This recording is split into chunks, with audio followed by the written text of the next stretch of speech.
Assalamualaikum warahmatullahi wabarakatuh. Bismillahirrahmanirrahim. Apa kabar kawan-kawan ngobor semua? Semoga semua dalam keadaan baik, Amin. sehat dan selalu bahagia kapanpun dan dimanapun saatnya. Kembali kita jumpa dengan Mas Labib ya Mas. Dan ada Mas Ayung yang rencananya mau berbagi cerita. Ini aku agak kaget sedikit pas masuk ke sini. Ini kan baru masuk pertama kali ya di studio. Setelah berapa hari ternyata itu lega banget. Ternyata ada beberapa alat yang dikeluarin. Mas Bi ada program juga ya. Iya. Ya dikeluarin beberapa alat, ada gitar segala macam di sana itu, komputer. Ini udah lega. Aku kayak plong-plong. Ini kok malah kosong gitu. Kayak nafasnya lebih lega gitu. Ya, kayak suasana beda banget ya. Baik Bib. Selamat datang juga buat kawan-kawan yang baru mampir di channel ini. Hari ini aku akan ada sedikit klarifikasi dengan tayangan yang kemarin Bib. Yaitu yang judulnya apa Bib ya? Ya, yang Pak Gunawan itu. Iya, Pak Gunawan benar.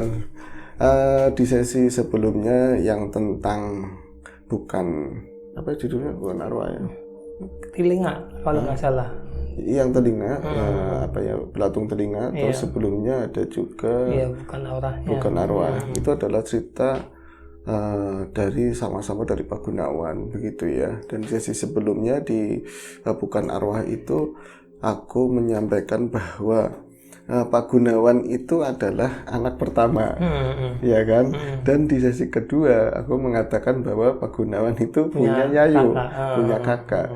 Akhirnya iya ya, kok aku ngomongnya seperti itu. Akhirnya tak terisik lagi, tak hubungi yang bersangkutan karena memang dalam cerita seperti itu sih ya. Akhirnya Pak Gunawan itu memang ternyata bukan anak pertama, tapi karena itu dia itu keluarga besar. Maksudnya anak laki-laki pertama. Anak laki-laki pertama, dia itu sebagai ganti orang tuanya. Jadi mengcover semua hal. Akhirnya ya kadang kayak dirimu aja kan, anak bontot rasanya anak pertama, begitu kan. Yang penting jangan istri orang rasanya istri sendiri. Itu angel, Bib. Iya. Ya kan? Nah, itu Pak Gunawan seperti itu. Jadi mohon maaf atas misalnya ada yang benar-benar jeli, aku berterima kasih sekali. Artinya teman-teman yang jeli itu benar-benar mantengin dengan seksama. Dan yang lain mungkin memaafkan gitu aja. Bukan berarti nggak mantengin. Oke, ini masuk ke cerita ya, Bib ya. Cerita apa ya, Bib? Ini ada sebuah kisah, tentu kisah ini nggak jauh dari Desa Tumaritis, begitu ya. Jadi kalau misalnya Bro Labi, Mas Diam atau kawan-kawan mau datang ke tempatku, itu dari sini Singkil ya, Adiwerna, ada perempatan Singkil. Ini kita di Tegal. Perempatan Skill berarti masuknya masih Kabupaten Tegal, terus nanti ngulon terus mau belokan ke arahku ada Sungai Kemiri begitu ya. Iya. Nanti terus di bantaran pinggir kali sebelah kanan adalah kali besar, Kali Kemiri, yang sebelah kirinya adalah kali kecil. Iya. Atau orang-orang sini bisa menyebut Elon. Iya. Kemudian nanti ada jalan yang bercabang. Nah, percabangan jalan tersebut itu ada jalannya itu agak rumit. Jadi bisa perlimaan, bukan perempatan lagi. Nanti yang lurus ke sana udah masuk Tumaritis ke desaku, tapi yang kanan kalau misalnya memang nggak jeli, itu kalau orang baru lewat ke sana, dikiranya itu jalan ini nanti ada tembusannya. Karena aspal halus dan gedenya hampir sama jalan itu. Kalau memang kencang kayak gitu ya, ini nanti ke sana tembusnya makam. Dan langsung pol, jadi pol itu langsung anjlok ambles ke kali begitu.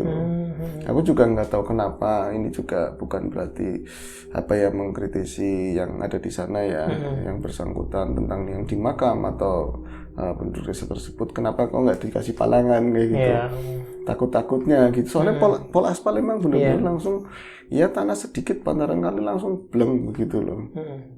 Ini aku akan mengisahkan daerah tersebut. Jadi diakumulasi dari beberapa cerita orang-orang yang pernah merasakan atau pernah melihat hal-hal yang aneh, hal-hal yang gaib, bahkan sangat menyeramkan di area tersebut. Jadi awal masuk Desa Tumaritis, masih masuk ke Desa Gumalar. Desa Gumalar, Adiwerna, Tegal begitu ya. Jadi di situ memang ada makam para sesepuh.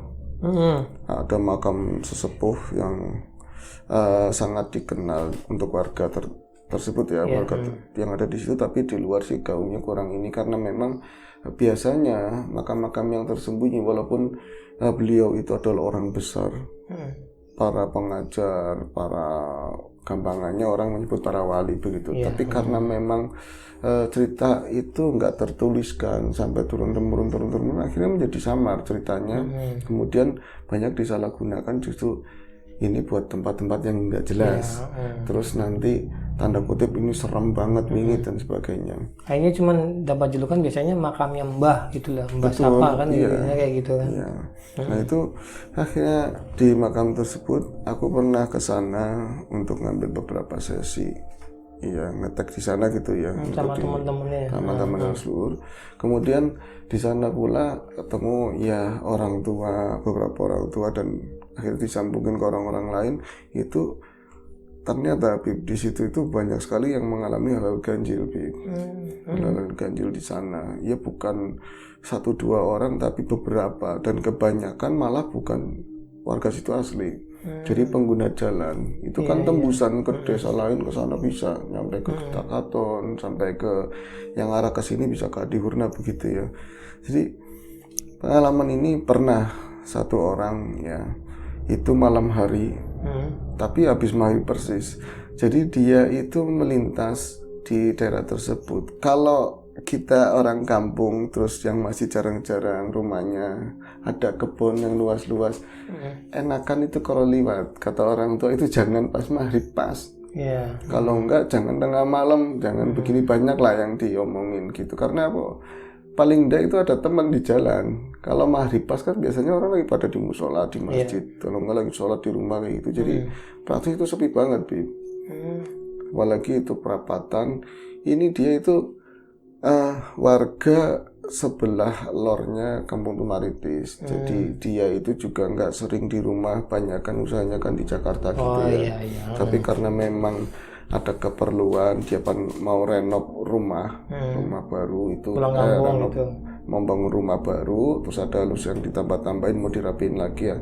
Dia pulang kampung. Nah istrinya kan ada di Jakarta. Tetap jualan begitu ya. Ini biasa riwari, saya biasa riwari mas, nggak jam berapa aja, malam riwari Pak, ya namanya Pak Syukur lah, nah, ibaratnya namanya itu aja Pak Syukur. Saya biasa riwari nggak jam berapa aja, tapi yang nggak pernah nemuin yang kayak gitu-gitu. Tapi alhamdulillah lagi apes belas tuh malam itu. Nah sampean pernah lewat malam apa enggak? Yang enggak siang maksudnya loh. Nah ini kejadiannya kapan? Ya malam. Ini berarti nggak pernah lewat malam ya Bib. Tapi memang malamnya jam berapa? Malamnya itu jam sekitar maghrib persis, masih maghrib banget lah.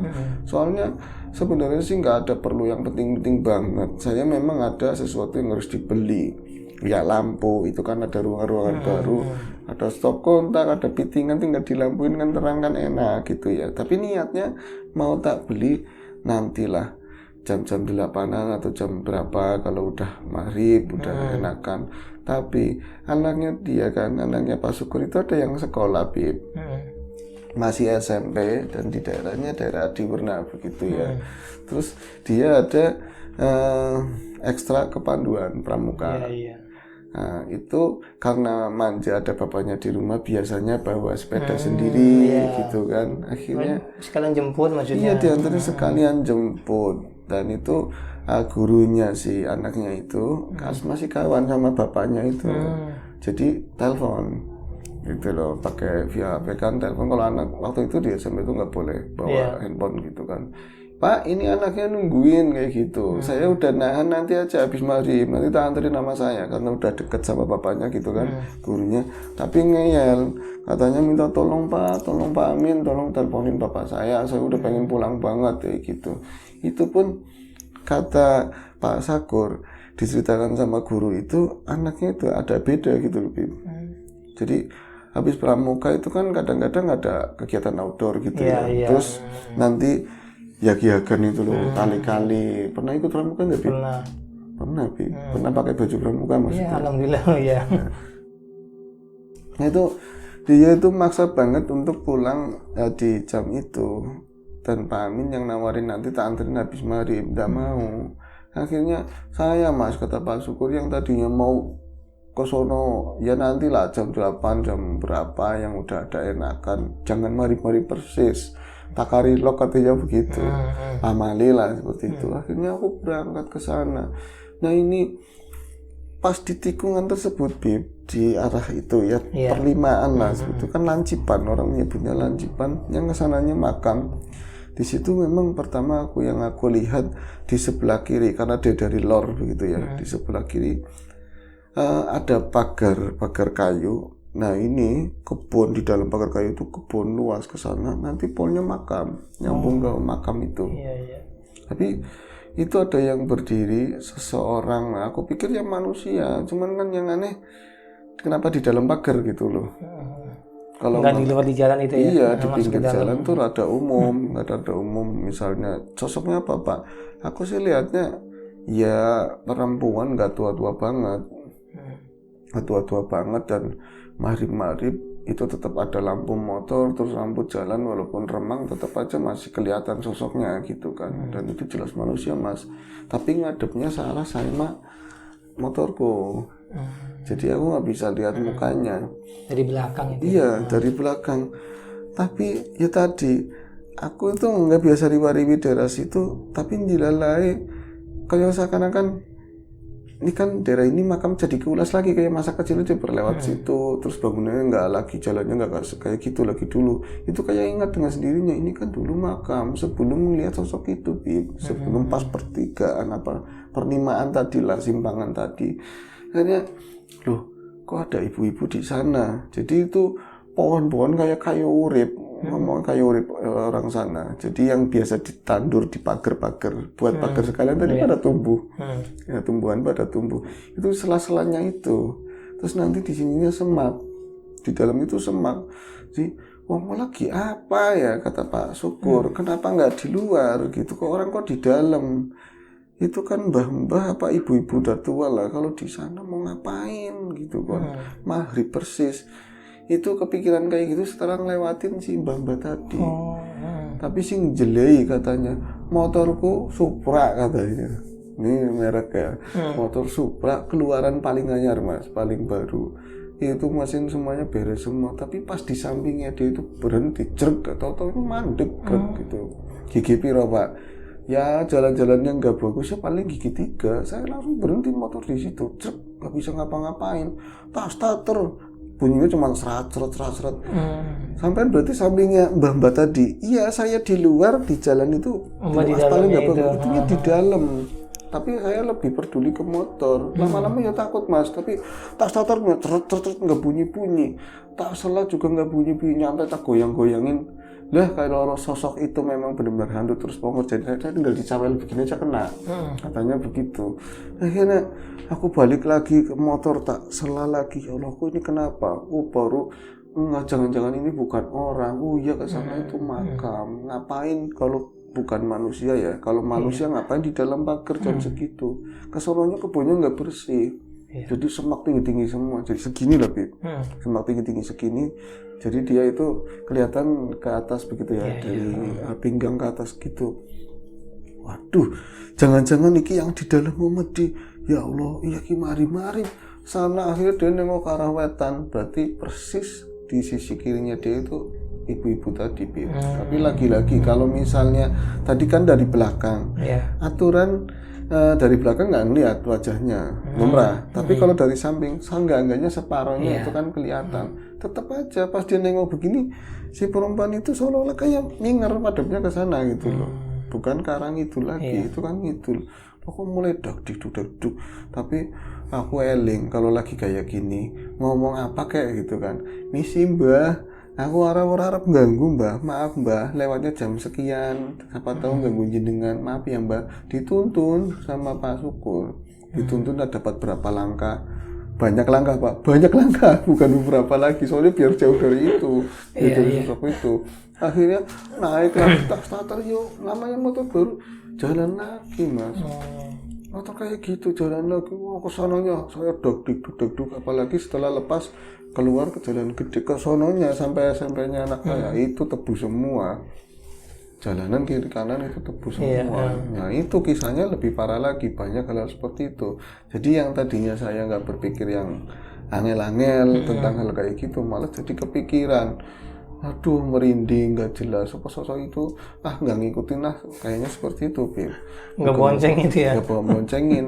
Iya benar, soalnya apa, aku ini rasanya berat, apa gigiku nggak naik gigi motor apa gimana, tapi kayaknya normal, tapi motor kayaknya antep, sepertinya berat gitu. Sering tarah para pakai tangan kiri, nggak ada orang begitu. Sampailah dia di sekolahan dan anak-anak yang lain banyak yang pakai sepeda, banyak yang papasan di jalan sama Pak Syukur. Kemudian anaknya itu biasanya rame, dan dari pertama dia diantarkan sekolah, ngomong sama bapaknya, nanti kalau pulang pulangnya beli martabak Pak, beli ini beli itu aneh, Beb, diem kayak orang nggak bersemangat, nggak ada tegur sapa sama sekali, dan bahkan dia itu nggak salim sama bapaknya. Biasanya kan baru ketemu gitu ya, salim gitu, salaman gitu, enggak. Itu ngomong sama Pak Amin, Pak, iki bocah tak bawa pulang ya. Iya ya Pak, hati-hati, monggo. Kalau enggak di sini dulu, ini masih enggak sedikit lagi bareng sama saya. Itu Sarah, Bib. Enggak mau Pak Syukur. Dia juga akhirnya karena melihat anaknya kayak perangainya kurang bahagia gitu ya. Akhirnya mendingan pulang aja lah, masalah lampu yang penting di rumah utama yang kita tungguin kan udah nyala, itu mas samping. Akhirnya dia langsung pulang. Nah anehnya Mas, apakah benar aku masuk ke dimensi lain atau enggak? Itu tadi aku nyimpangin banyak anak-anak yang pakai sepeda, yang pramuka ya, beberapa orang, terus ada pengguna jalan yang lain, ya enggak sepi-sepi banget lah. Tapi pas lagi ngoncengin anaknya pulang, kita mau pulang ke rumah, itu jalan sepinya bilang nggak ada satu orang, ketemu wong setugel-tugel katanya begitu, nggak ketemu satu orang pun. Papasnya juga enggak gitu, nggak ada sama sekali. Terus anaknya biasanya ngomong rewel, ya apa kayak cerita-cerita apa tadi di sini sekolahan begini-begini, nggak ada cerita sama sekali. Jadi dia diem-dieman, ini bocah kenapa? Pas pertigaan yang akan ngalor, nanti sedianya bakal ngelewatin persimpangan itu ya, Bib. Udah masuk pinggiran kali, bantaran kali kecil, sebelah kanan kali gede.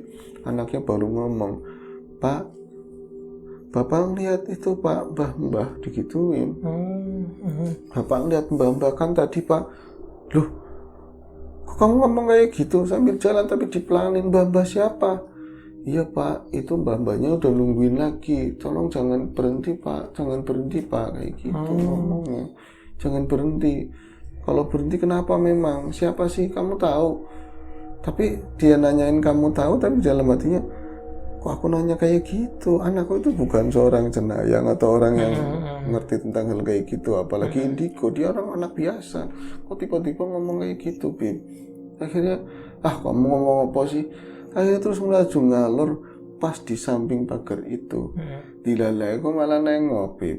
Jadi dia niatnya nggak mau nengok sama sekali, dan nengok kanan itu. Nengoknya ke kiri terus loh. Nengok ke kiri terus, itu kok elon kecil, ke kali kecil itu, sembari dia ngejak ngomong, walaupun si anak nggak nyautin, tapi ngomongin itu daerah ini begini-begini deh, biar si anak itu konsentrasinya ke kiri.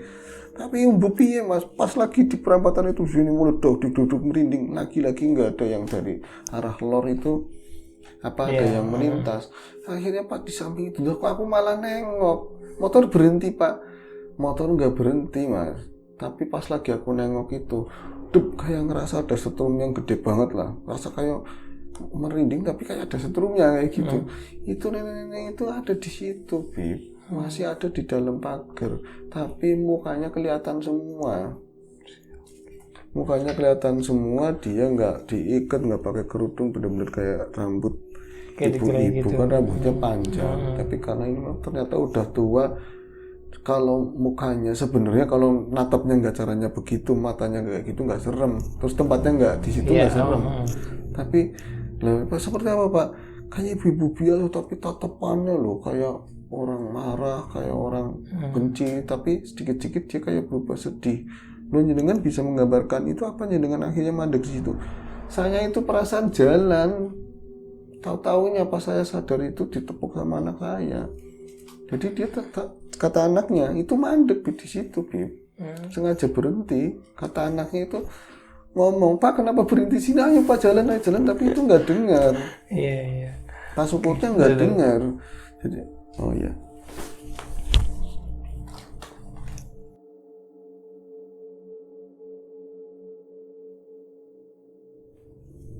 Nah itu Pak Syukur berarti pas nyadar pas ditepuk anaknya terus saya gimana? Pas ditepuk anaknya emang tahu-taunya saya motornya emang berhenti, kondisi ini mesin mati, giginya masuk Pak, gigi udah saya turunin, berarti kayak saya sengaja berhenti di situ tapi saya nggak nyadar.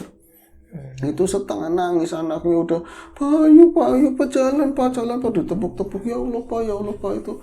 Makanya saya bisa bercerita, mukanya berubah-ubah, artinya ekspresinya loh. Dia itu berdiri di situ pakai orang dulu kebaya, tapi kebaya yang apa ya, Bib, ada giniannya gitu, PSK apa tapi dia ada keluarannya, ada lagi yang bagian luarnya itu banyak ada. Kalau misalnya aku nggak salah lihat itu, walaupun itu gelap dan hanya lampu kuning jalanan itu agak jauh, itu dilalui yang jelas banget, kelihatannya jelas banget. Jadi di baju-bajunya ini sebenarnya putih, tapi kayak ada bekas darah-darah yang kering gitu loh, kecoklatan, tepatin delmok di situ. Dia marah banget kayak rambut ditembak sama kipas angin begitu loh. Jadi rambut tua begini agak putih campur hitam itu, mukanya sih biasa, ekspresinya benar-benar marah banget. Terus matanya yang aku lihat cuma hitam doang, matanya cuma hitam doang. Terus di situ kayak aku ngomong, loh kenapa Mbah kayak gitu, padahal aku tahu bisa ngomong loh kenapa Mbah. Terus dia tahu rautnya berubah, rambutnya turun, sedih banget Bib, soalnya sedih banget. Dia itu nunjuk ke arah sana, ke arah ngetan belakangnya dia, nunjuk begini, nunjuk begitulah. Dia nunjuk ke arah ngetan, tapi terus terang aku nggak bisa ngeliat apapun saat itu, nggak bisa ngeliat apa yang dia tunjukkan. Tapi keburu aku ngerasa ditepuk sama anaknya. Pulang akhirnya aku bener-bener, anak aja pegangan Dek, langsung di starter jalan kencang. Aku itu kan di kampungnya jenengan itu Martis, waktu itu kan lagi zaman-zamannya nggak kayak sekarang ya, banyak orang nongkrong, masih ada banyak orang-orang nakal lah bahasanya di jalanan gitu. Pak motor yang bener kayak gitu kan, pelan-pelan aja banyak bocah gitu kan, bocah-bocah nongkrong itu sampai digituin, tapi saya nggak peduli, yang penting buru-buru pulang. Kata orang kalau misalnya dari jalan ini jangan langsung duduk-duduk atau ke kamar, ke belakang, langsung ke kamar mandi, cuci muka, bersih-bersih pokoknya. Anak saya tak suruh langsung mandi, nanti habis ini Dek kamu langsung sholat. Pokoknya Pak kenapa sih Pak, kenapa tadi berhenti, jangan ditanya-tanya lagi. Setiap dia itu mungkin itu mukanya nenek itu ada muka nenek-nenek itu ada. Nah akhirnya malam harinya saya pikir saya udah agak rada tenang, kata Pak Syukur. Saya tidur itu ke bawah, mimpi adanya di situ. Ke bawah mimpi juga. Ke bawah mimpi, dan nenek-nenek itu ternyata emang ibu-ibu, benar-benar ibu-ibu tua di tahun mungkin 1500 atau 1600-an lah. Kenapa saya ngomong kayak gitu? Saya itu habis baca-baca ya kayak bukunya anak atau siapa yang geletak itu sejarah-sejarah kayak gitu. Kayak ke gawangnya lu, iya Pak, iya Mas, kayak seakan-akan saya habis baca-baca kayak gitu, saya masuk ke situ. Ada peristiwa kayak gitu. Itu sekitar tahun 1600-an, pokoknya ada VOC waktu itu ada kayak gitu. Dan yang ditunjuk di sana, saya ngimpinya benar-benar saya itu ada di dalam pagar itu. Saya masih bisa melihat pagar, tapi kesananya alamnya beda. Alamnya beda. Jadi yang ditunjukin ibu-ibu itu kayak seolah itu ada banyak asap, banyak api begitu loh. Itu nunjuk. Kalau sekarangnya yang ditunjukin itu berarti area kali. Area kali, nggak ada kali belas Mas. Yang di situ ada ramai, ada teriakan, ada orang nangis benar-benar di situ. Jadi ada suara senapan juga, macam-macam di situ. Benar-benar ada teriakan-teriakan, bayi, anak kecil, ramai banget di situ, Bib. Tapi saya lagi-lagi hanya bisa melihat kayak kobaran api. Sore padahal, tapi ketutup sama rimbun-rimbunan kayak gitu loh. Terus orang-orang mungkin di sana kelihatan ada yang lari ke sana, tapi nggak jelas sama sekali. Akhirnya aku, itu apa sih Mak? Itu apa sih Mbah? Sampai orang sana kan biasa kalau tua kayak ibunya sendiri dipanggil Mak gitu. Apa sih Mak? Situ nunjukin apa Mak? Itu saya nggak penasaran, nggak takut di alam mimpi itu. Akhirnya pas takutnya itu yang bikin aku bangun, aku nengok sama yang si Mak itu, Mbah itu yang nunjukin. Ternyata itu dia nunjukin itu nggak ada kepalanya, Bib. Jadi yang nunjukin itu tadi kan utuh, ibu-ibu persis. Yang ketemu di alam nyata, lagi dia bawa motor, paling serem begitu kan, Bib. Tapi ketika nunjukin terus, kan karena memang nggak jelas, ini apa sih, dia nengok ke arah kiri, sampingnya dia persis. Jadi yang aku lihat cuman ada kembun begini, darah segar kayak gitu, terus potong begini. Ini kepalanya itu dipegang sendiri. Itu langsung teriak-teriak, Allah Akbar. Pokoknya aku nggak tahu tuh mau teriak apa. Saya langsung dibangunin sama ibu saya, istri kan di sana. Kon ngimpi apa? Kamu ngimpi apa? Mak menemak nyikep, mak wis gede nyikep, wis tua sikep apa? Malah wudu. Mama, tapi maksa aku memang ya dasarnya ibu ya, setua apapun aku udah gede kayak Pak. Ya rasanya mending aja. Aku nyikep katanya meluk ibu. Saking takutnya ngeliat, kamu mimpi apa? Wong mak, bulunya langka, wong lehernya nggak ada. Di mana? Kamu lihat di mana? Diterangin di sana. Wah, nongkrong tuh emang sering medigrop. Di situ emang sering berdiri dari zaman emaknya kuna itu. Ada banyak orang yang sering cerita begitu, Bi. Nah ini kisah ini nggak dialami cuma sama Pak Syukur aja, Bi. Tapi ada beberapa lain. Tapi penampakan itu selalu ada hubungan sama peristiwa-peristiwa kobaran api, senapan, teriak-teriakan kayak gitu. Mungkin ini waktunya nggak terlalu ini, kita akan sambung sesi berikutnya aja, Bi. Boleh. Oke. Jadi ini sudahi dulu. Kita sudahi dulu karena kita akan kumpulkan beberapa cerita-cerita orang-orang warga yang pernah mengalami tersebut, dan nanti ada kaitannya penelusuran teman-teman di situ ada apa kayak gitu. Oke, buat kawan-kawan ngobrol, tunggu aja nih sesi berikutnya. Itu jadi ya. Iya. Baik, terima kasih. Kita ada kesempatan buat nge-share cerita. Ini cerita real yang aku kumpulkan selama berapa lama lah. Ya kan. Terus kemarin ada kesempatan kita nge-tag ada channel Lilas Luhur sama teman-teman, akhirnya dapat jawaban dari beberapa peristiwa tersebut. Dan yang bikin gue ini apa ya? Aku sendiri tahu tempatnya, jadi kalau lagi jadi merinding nih. Mas Lagi tahu tempatnya dan sering lewat ke sana, tapi aku nggak pernah buka. Nanti di sesi berikutnya mungkin akan lebih jelas sebenarnya itu apa sih, tempat apa gitu ya. Oke. Terima kasih untuk teman-teman yang udah mantengin dengerin kita bicara cerita-cerita ya, Bib. Semoga bisa menghibur tentunya, dan misalnya ada teman-teman yang saat ini lagi sakit, semoga diberi cepat lekas diberi kesehatan, yang lagi sehat selalu terjaga kesehatannya, dan selalu kita mendapat kebaikan dari Yang Maha Kuasa ya, Bib. Oke. Assalamualaikum warahmatullahi wabarakatuh.